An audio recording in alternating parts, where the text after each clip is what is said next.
estão disponíveis para leitura os comentários do Novo Testamento e do Antigo Testamento de João Nelson Darby. Estão nos formatos de livro, e-book, também aplicativo para o celular Android. Visite o nosso site www.palavrasdoevangelho.com.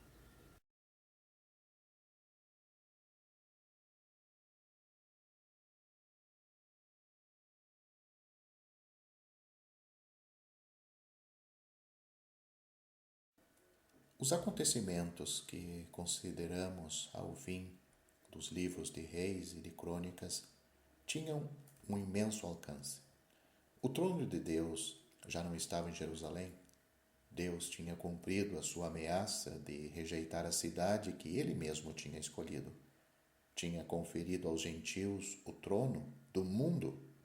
Note Daniel capítulo 2, versículo 37.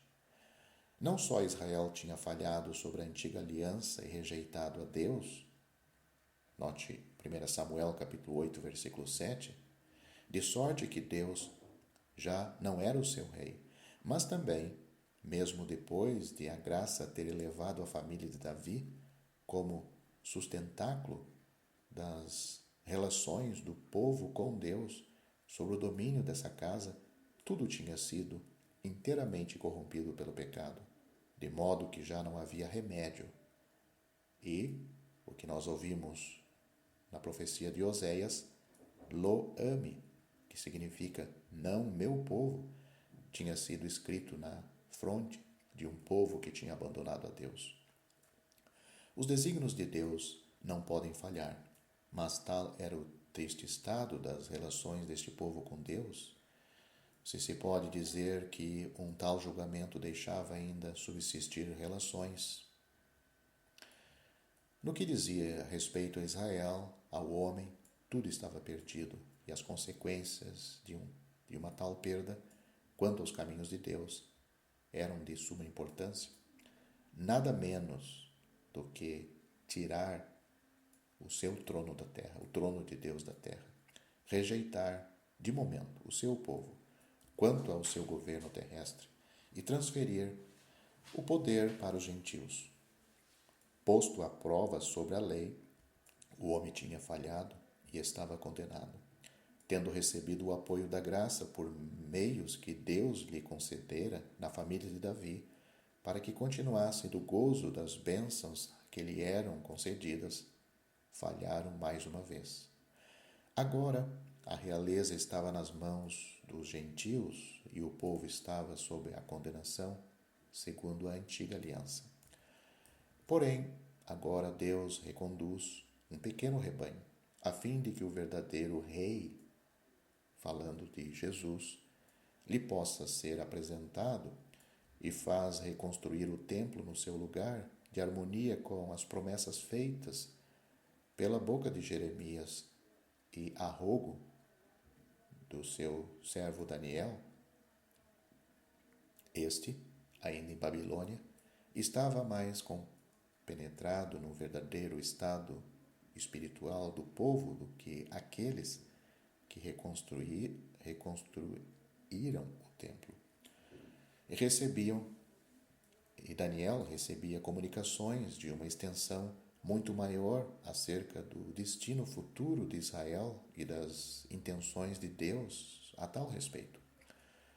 Uma justa antecipação do regresso do cativeiro não é, pois, falha de interesse, porque é evidente que a compreensão dos caminhos de Deus a respeito do restabelecimento de Israel é a vinda do próprio Messias no meio deles, sobre a terra, se ligavam a esse acontecimento.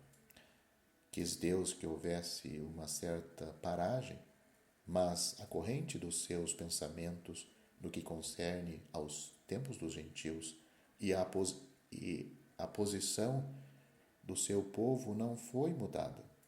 Eles continuavam sempre sujeitos aos gentios.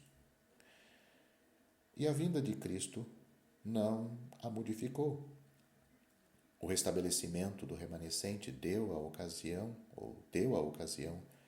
da apresentação de Cristo ao povo, conforme as promessas, mas a sua rejeição deixava a sua casa desolada e eles já não deviam voltar a vê-lo até que nos últimos dias se arrependessem. Todavia, durante a sua vida sobre a terra, falando de Jesus, temos em Lucas não só a época indicada de uma maneira divina para o domínio dos governadores gentios, mas também quando o pressionam a esse respeito, pressionam a Jesus, quando pressionam a esse respeito a alusão que o Senhor faz à sua posição, confundindo a hipocrisia deles, que tinha querido aproveitar do que era o fruto e o salário do seu próprio pecado para o colocar numa dificuldade inextricável, ao dizer-lhes que dessem a César o que era de César e a Deus o que era de Deus. Cumprem-se, durante este tempo, os desígnios mais profundos e mais preciosos de Deus. É Ciro, rei da Pérsia, quem ordena que o povo volte a Jerusalém e que o templo seja reconstruído. Ele mesmo figura sobre alguns aspectos de um libertador, Jesus, muito mais glorioso. Reconhece Jeová, o Deus de Israel, por verdadeiro Deus. É ele o homem que invoca o nome do Senhor, suscitado do Oriente, e que anda sobre os príncipes, como sobre lama, chamado pelo seu nome, pelo eterno Deus, com esse fim, favorece Israel e honra a Deus. Distinguido e abençoado pelo favor do Deus forte, homem cuja conduta foi, certamente, sob a direção de Deus, o seu caráter pessoal não impede que se trate do tempo dos gentios. Embora Deus tenha posto no coração de um desses gentios a vontade de favorecer o seu povo, as palavras de Deus pronunciadas por Jeremias são cumpridas. Babilônia é julgada, acontecimento característico da maior importância, mas de fato, o que subsiste ainda é um prolongamento do seu poder. A sede da autoridade real que Deus confere ao homem é uma cidade que não é a de Deus, que não é nem a Jerusalém terrestre, nem a celestial. A família de Davi já não detém o centro que lhe fora confiado. Todavia, é verdade que a vara da tribo de Judá é guardada para que o rebento das raízes de Jessé, conforme Isaías capítulo 11, versículo 1, seja apresentado a esta tribo, mas o poder dos gentios subsiste sempre, mesmo no tempo em que o Messias estava sobre a terra, onde lhe era necessário recomendar aos judeus que desse a César o que era de César. A apresentação de Jesus, o verdadeiro Messias, não foi senão a ocasião de trazer isto à luz do dia, pela exclamação: "Não temos rei, senão César." Foi isso que disseram no momento da crucificação de Jesus, João capítulo 19, versículo 15. No entanto, ainda dá ao povo, culpado sob a lei, a ocasião de exercer a fé. Examinemos os princípios que caracterizam a energia do Espírito Santo no povo a quando do regresso do cativeiro. A primeira coisa a notar é que, tendo sentido o que é ter de tratar com os gentios e tendo sentido a força e a maldade daqueles cujo socorro tinham procurado outrora, e sobre este aspecto o espírito imundo tinha-os deixado, os filhos do cativeiro decidem que Israel seja verdadeiramente um Israel sem mistura. E assim o demonstraram. Têm o maior cuidado em verificar a genealogia do povo e dos sacerdotes, para que ninguém, exceto Israel, seja comprometido na obra. Anteriormente, um sacerdote sucedia a um outro sem exame prévio. A genealogia não era verificada e os filhos tomavam o lugar dos pais no gozo dos privilégios que Deus lhes tinha concedido. Agora, tratava-se para Israel, pela graça ou pela grande graça de Deus, de recuperar a sua posição. Não é nem o começo da sua história, nem o poder que se manifestava no princípio. Era um regresso, e a partir dali, a desordem que o pecado tinha introduzido não devia ser tolerado. Eles escapavam, pelo menos parcialmente, aos frutos do pecado. Ninguém mais tinha nada que fazer ali, exceto Israel. Designar aqueles que faziam parte da família de Deus era agora a coisa essencial. Serem libertados de Babilônia era a sua libertação. Era esta família, ou um pequeno remanescente, que Deus tinha feito ou fazia sair de lá. Assim, dentre todos os que regressavam à Judéia, todo aquele que não pudesse apresentar a sua genealogia era posto de lado, e todo sacerdote que se encontrasse ao menos, ou no mesmo caso, era excluído do sacerdócio como profano, fosse qual fosse, segundo parece, a realidade da sua qualificação. Talvez o discernimento divino os reconhecesse mais tarde, assim como os seus direitos, mas o povo regressava do cativeiro não podia fazê-lo neste momento. Era um povo recenseado e reconhecido, cada qual habitava a sua própria cidade. Era a fraqueza, porque não tinha sacerdotes com os Urim e os Tumim. Note o capítulo 2, versículo 63. Mas era a fidelidade. No 7º mês, que era o mês da festa das trombetas, figura da restauração de Israel nos últimos dias, então, neste mês, no 7º mês, os filhos de Israel reuniram-se em Jerusalém, cada qual subindo ali, indo do lugar onde habitava. Uma vez ali, a primeira coisa que fazem, sob a direção de Jesuá e de Zorobabel, é construir o altar e colocarem-se sob a proteção do Deus de Israel, único socorro e único protetor do seu povo, porque tinham medo dos povos das terras. O seu refúgio estava em Deus, belo testemunho da fé, precioso efeito da provação e da humilhação em que eles se encontravam. Rodeado de inimigos, Jerusalém, sem muralhas, é protegida pelo altar do seu Deus, erigido pela fé do seu povo, e a cidade está mais segura do que quando os seus reis e as suas muralhas estavam ainda de pé. A fé verdadeira, seguindo a palavra de Deus, confia-se à bondade do Senhor. Esta exatidão em seguir a palavra de Deus caracterizava então os judeus desse tempo sobre vários aspectos. Vimos-la no capítulo 2, versículos 59 a 63, onde alguns não podiam fazer prova da sua genealogia.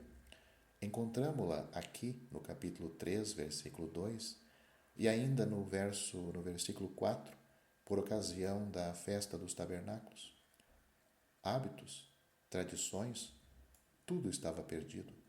Guardavam-se bem de seguirem os costumes de Babilônia. Que lhe restava, senão a palavra de Deus? Um tal estado de espírito dava-lhe toda a sua força. E tudo isto tem lugar antes de a casa ser construída?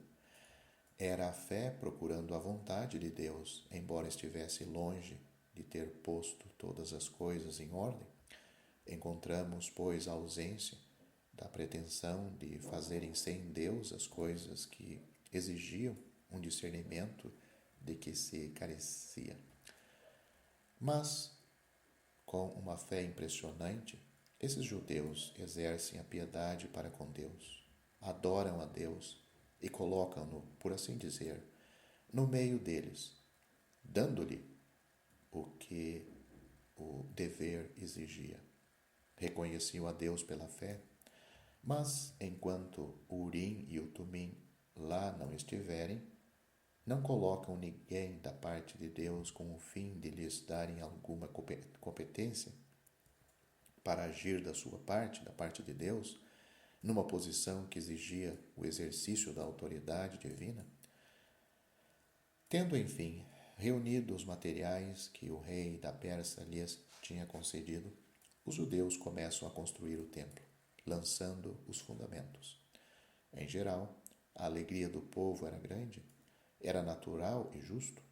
Louvam ao Senhor segundo a ordenança de Davi e cantam, como era a propósito fazê-lo nesse momento, a sua benignidade dura para sempre. Todavia, os velhos choravam, aqueles que tinham visto a primeira casa, esta casa construída sobre a direção inspirada de Deus. Mas isto compreende-se. Quem hoje pensa no que era a Assembleia de Deus no princípio facilmente compreenderá os lamentos desses anciãos. Veja, por exemplo, Atos capítulo 2, versículo 4. Isso convinha à proximidade de Deus. Numa posição mais afastada, era justo que a alegria, ou, pelo menos, os gritos confusos que proclamavam somente o acontecimento público fossem ouvidos, porque como efeito, Deus intervinha em favor do seu povo. A alegria manifestava-se na sua presença, na presença de Deus, e era-lhe agradável. Os choros confessavam a verdade e exprimiam um justo sentimento do que Deus tinha sido para com o seu povo e das bênçãos de que tinham gozado sobre a sua mão. Os choros e os lamentos reconheciam o que o povo de Deus, infelizmente, tinha sido para Deus, e esses choros e esses lamentos também lhes eram agradáveis a Deus. Não se podia distinguir os choros dos gritos de alegria, resultado verdadeiro, natural e triste, mas conveniente perante Deus, porque Deus alegra-se com a alegria do seu povo e compreende os seus lamentos. Era, com efeito, a verdadeira expressão do estado das coisas, o choro e a alegria.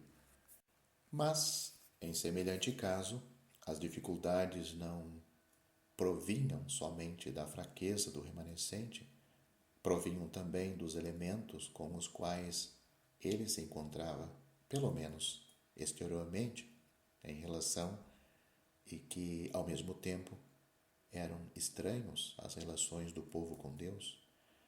No caso de Israel, a fraqueza era bem real, porque, sendo inteiramente fiel ao seu povo, segundo as suas necessidades, Deus, de fato, não intervém para o estabelecer no antigo pé. Agir assim não teria sido moralmente conveniente, nem a respeito da posição em que o povo se encontrava com Deus, nem a respeito do poder que Deus tinha estabelecido entre os gentios ao pôr Israel de lado, nem mesmo tendo em vista a instrução dos seus em todos os tempos e em todos os lugares. Quanto ao governo de Deus, nunca se desprezará impunemente as nossas relações com Deus. Por outro lado, num tal estado de coisa, tendo-se o poder do mundo já tão fortemente insinuado na terra prometida, surgem dificuldades devido ao fato de que os homens que se encontravam, em consequência da intervenção da autoridade civil, nos limites da terra prometida, desejarem participar com os judeus na reconstrução do templo. Alegavam, em apoio da sua pretensão, que invocavam Deus como os judeus e que tinham sacrificado, depois que Azar-Adom os tinha trazido para o país. E aquilo não era inimizade. Por que então repelir um tal desejo? Mas o Espírito de Deus considera os inimigos de Judá e de Benjamim. O povo de Deus, a Igreja de Deus, deve ter consciência dos privilégios que lhe pertencem como coisas particular e que é a verdadeira Igreja do Senhor. O eterno Deus amava Judá e Benjamim. Era a sua graça para com este povo que era a fonte de todas as bênçãos de que ele era o objeto, e o povo tinha o dever de reconhecer plenamente essa graça que lhe era concedida. Não o reconhecer seria desprezá-la, e essa graça era a soberana bondade de Deus. Admitir estrangeiros teria sido mostrarem-se insensíveis a essa graça como única fonte de bem.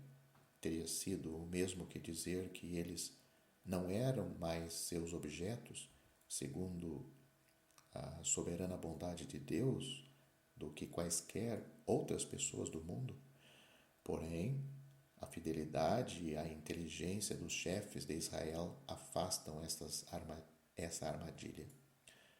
É dito: não convém que vós e nós edifiquemos casa ao nosso Deus, mas nós, sós, a edificaremos ao Senhor. Esta foi a resposta deles.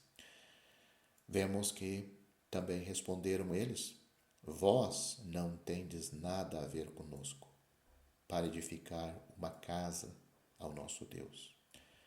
Efetivamente, isso teria sido negar que Deus era o seu Deus, o Deus de Israel. É particularmente o caso da Igreja, quando é chamada a reconhecer os seus privilégios após um longo esquecimento e um penoso castigo.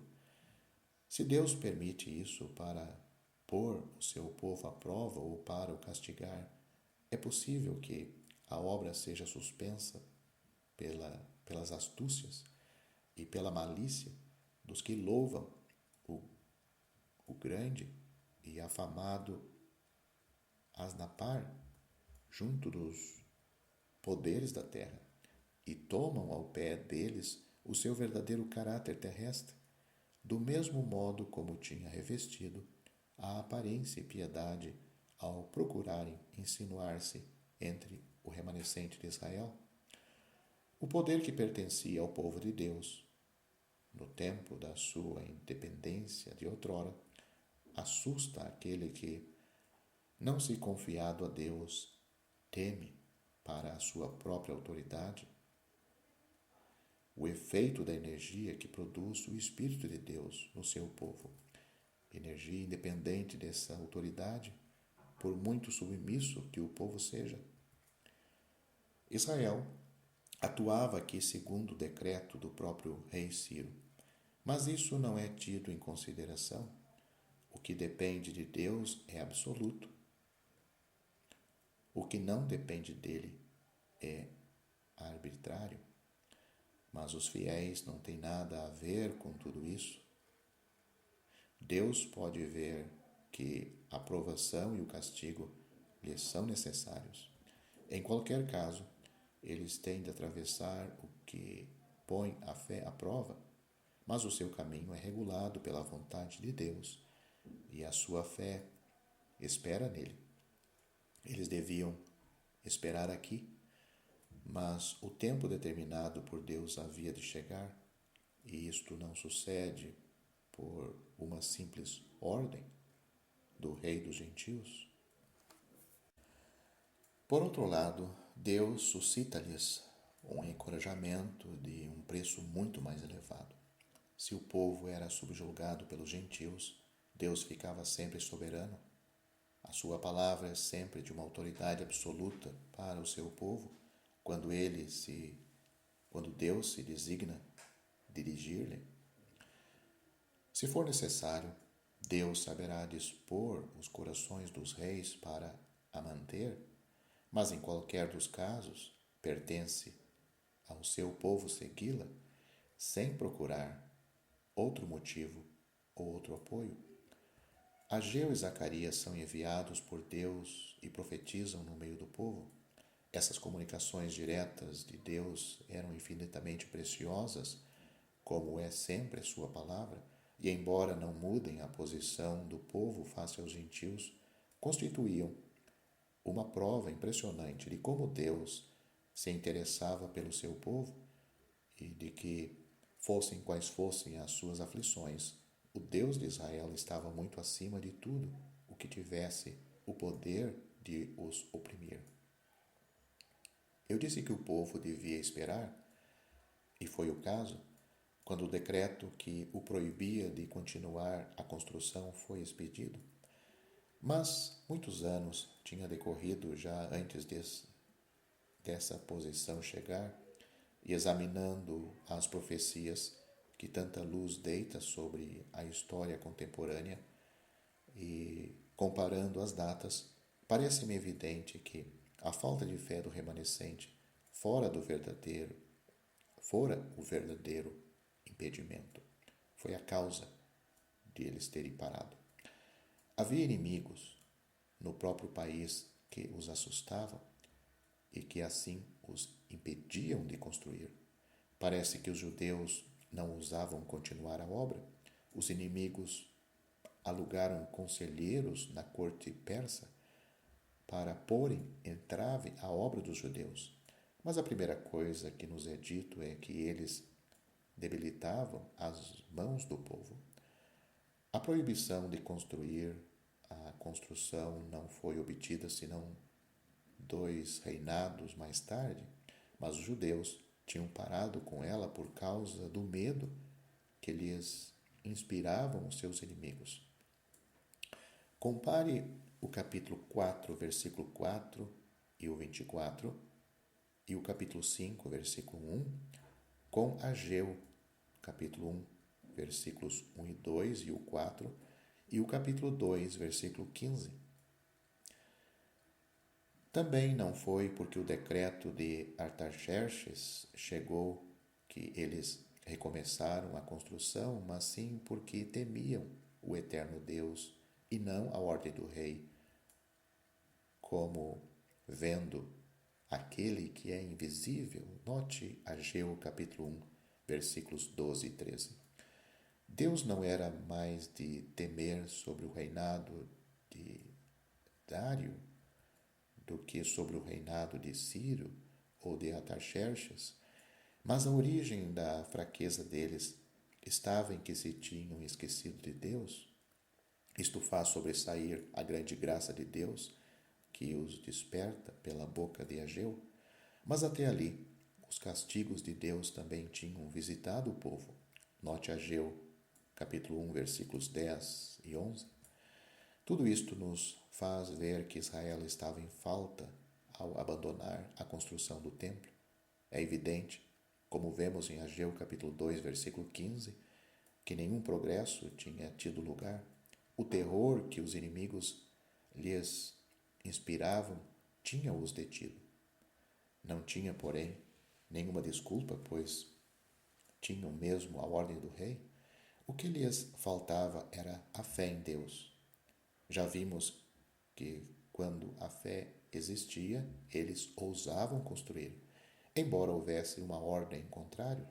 O efeito desta fé, e isto pela intervenção dos próprios inimigos, é de dar lugar a um decreto em seu favor. É bom confiarmos a Deus, que o seu nome seja bendito eternamente. Sob a influência das profecias de Ageu e de Zacarias, a casa é concluída. Capítulo 6, versículo 15. Esta grande graça do eterno Deus é uma verdadeira ocasião de alegria. Os sacerdotes são estabelecidos nos seus turnos e os levitas nas suas divisões, segundo a lei de Moisés, e encontramos mais fidelidade agora do que nos melhores dias dos reis. Compare o capítulo 6, versículo 20 com 2 Crônicas, capítulo 29, versículo 34. Mas não ouvimos falar das ordenanças de Davi, e encontra-se uma lacuna ainda maior na celebração da festa da consagração, comem a Páscoa, prova de que ainda se lembravam do resgate do povo do país, do Egito, doce privilégio do remanescente restaurado. Muitos vêm, eles vejam também, eles vêm juntar-se, ao ver isto, juntam-se a eles, apartando-se da imundície das gentes da terra. O Senhor tinha-lhes dado temas de alegria, mas o fogo já não desce do céu para manifestar a aceitação divina do sacrifício oferecido pela congregação da casa. Era uma diferença negativa, é verdade, mas de um imenso alcance. E mesmo o que fazia o tema da sua alegria revelava o estado de espírito em que eles se encontravam. O Senhor tinha mudado o coração do rei da Síria a favor deles, para lhes fortalecer as mãos na obra da casa de Deus, o Deus de Israel. Era uma grande bondade e uma impressionante graça da parte de Deus. Mas que mudança! Mas aí, ainda não era o fim desta história. A bondade de Deus tem ainda de revelar sobre a infidelidade e sobre as quedas do seu povo, mesmo quando se trata de um pequeno remanescente que, pela sua graça, escapou à ruína total. O Senhor põe no coração de Esdras, escriba versado na lei de Moisés, pensar no remanescente de Jerusalém, procurar a lei do eterno Deus, segui-la e ensiná-la. E aqui é ainda o rei gentil que o envia com este fim a Jerusalém. Toda a bênção é de Deus, mas nenhuma autoridade vem imediata de Deus, exceto a profecia na qual Deus era soberano, como vemos já em Samuel, a quando da queda do povo. Como dizia, Deus não podia ignorar os tronos que ele mesmo tinha estabelecido entre os gentios sobre a terra, e Israel era o povo terrestre. O caráter desta intervenção de Deus na missão de Esdras parece-me ser uma impressionante prova da sua bondade. Ela convinha perfeitamente às necessidades do povo. Não era o poder tinha sido deslocado para outro lugar. Era o conhecimento da vontade e das ordenanças de Deus, dos seus pensamentos expressos na sua palavra, e o próprio rei o reconhece. Note no capítulo 7, versículo 25. Guardado pela boa mão do seu Deus, este piedoso e devotado sobe com vários outros a Jerusalém. Infelizmente, logo que pode ocupar-se do caso, encontrou a lei já violada. O mal já estava introduzido. Israel não tinha permanecido separado das gentes da terra, e até os principais tinham sido os primeiros a cometer o pecado. Esdras fica atônito, desolado durante todo o dia. Como era possível que esse remanescente que Deus tinha como que arrancado do fogo tivesse tão prontamente esquecido a mão daquele que o tinha libertado e desposado as filhas de um Deus estrangeiro, tendo-se ajuntado a ele os que tremiam a palavra do Deus eterno?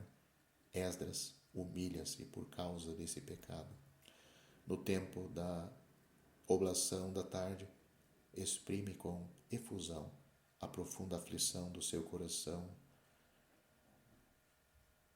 perante Deus, e os corações de uma grande multidão são tocados pela graça. Não há a resposta de um profeta como em semelhantes casos tinha acontecido tão frequentemente, mas há a resposta de Deus no coração dos culpados. Pecamos, diz um de entre eles. Nós temos transgredido contra o nosso Deus e casamos com mulheres estranhas do povo da terra. Mas no tocante a isto, ainda há esperança para Israel. Note o capítulo 10, versículo 2. e de bom grado meteram mão à obra. Israel é intimado, cada qual sob a pena de exclusão, a subir a Jerusalém e ajuntam-se no tempo das chuvas, porque as coisas eram urgentes. E a Assembleia reconhece que é do seu dever conformar-se com a lei, sob a mão de Esdras e pelos cuidados daqueles que para tal foram estabelecidos. O assunto foi resolvido em 2 meses. E quanto aos que tinham tomado mulheres estrangeiras, concordaram em despedi-las, reconheceram o seu pecado e ofereceram um carneiro do rebanho pelo seu delito. Mais uma vez, verificamos que o que caracteriza a obra do Espírito de Deus e a intervenção de Deus no meio do seu povo, quanto ao seu comportamento e ao seu estado moral, é a separação de tudo o que não era como eles, o povo de Deus. Os da família sacerdotal, que não tinham podido reproduzir a sua genealogia, tinham sido excluídos do sacerdócio como impuros, e os do povo, que também estavam no mesmo caso, não tinham sido reconhecidos. Recusam terminantemente a participação na obra àqueles do país que queriam colaborar na construção do templo. E, enfim, quando se trata das suas próprias mulheres, das quais muitos tinham tido filhos, têm de despedi-las e separarem-se, custassem o que custasse, de tudo o que não fosse Israel. É isto que caracteriza a fidelidade numa posição como a deles, isto é, como um remanescente saindo de Babilônia e ocupado em restaurar o templo e o serviço de Deus, de harmonia com os meios que lhes restavam. De resto, vemos que Deus não deixou de os consolar pelo seu testemunho, doce e preciosa consolação, mas o poder dos gentios estava lá, o que dizia respeito à autoridade e ao trono em Jerusalém, e a capacidade de ordenar o que a ele se ligava, não era restabelecido. A sanção pública de Deus não tinha sido concedida. Todavia, Deus abençoa o remanescente do seu povo quando este é fiel. Mas o que sobressai acima de tudo isto é que devia encorajar os nossos corações e a graça que, no meio de uma tal ruína e em presença do trono dos gentios, estabelecido por causa do pecado de Israel, podia ainda abençoar o povo, reconhecendo esse trono, erigido sobre eles um julgamento. A sua posição é descrita de modo claro e impressionante no capítulo 9, versículos 8 e 9. É dito: servos somos. É um tempo solene este em que, nas suas compaixões, nas compaixões de Deus, Deus encoraja e sustém o pequeno remanescente do seu povo através de inúmeras dificuldades e os reconhece tanto quanto possível após a ruína que a sua infidelidade tinha acarretada sobre eles, a um tal ponto que Deus tinha sido forçado a dizer Lo ame, que significa não meu povo. E é confrangedor ver o povo, e constrangedor ver o povo, este povo, logo após uma tal graça, mergulhar de novo na infidelidade e afastar-se de Deus. Mas tal é Deus e tal é o homem. Lembremos-nos sempre de que Israel era um povo terrestre e que seu verdadeiro lugar em bênção agora é o de sede do poder de Deus em justiça sobre a terra, de sorte que as suas relações com um outro poder, estabelecido presentemente no meio dos gentios, tinham um caráter particular. Eu disse que o seu verdadeiro lugar em bênção agora, porque até o tempo de Samuel, Israel era chamado para ser abençoado na obediência sob o sacerdócio, sendo Deus o seu rei.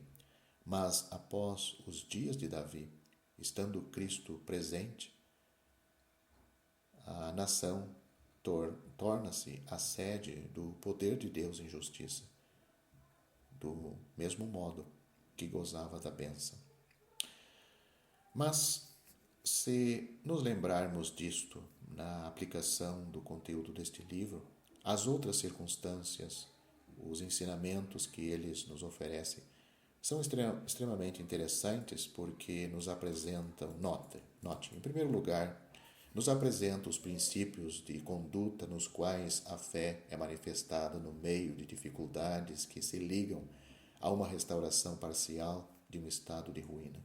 Em segundo, nós vemos a dependência de Deus pela qual o homem é sustido no meio dessas dificuldades. Em terceiro, nós vemos os caminhos de Deus a respeito dos seus servos. E em quarto lugar, a ausência de toda a pretensão a restabelecer o que não podia ser restabelecido em poder. Ao lado disto, podemos considerar o livro de Esdras como sendo a manifestação da misericórdia e dos caminhos de Deus que deixavam subsistir o cetro de Judá até que Siló viesse, falando de Cristo. Não havia nem Shequiná no templo, nem Urim, nem Tumim com o sacerdote, mas havia uma intervenção soberana de Deus nessa benignidade que dura para sempre, de modo que a porta estava aberta para a vinda do Messias, segundo as promessas feitas aos pais. O julgamento do poder gentil de Babilônia trazia com ele o testemunho de uma melhor libertação, mas para isto era preciso esperar o tempo que Deus tinha fixado para o pleno cumprimento dos seus desígnios.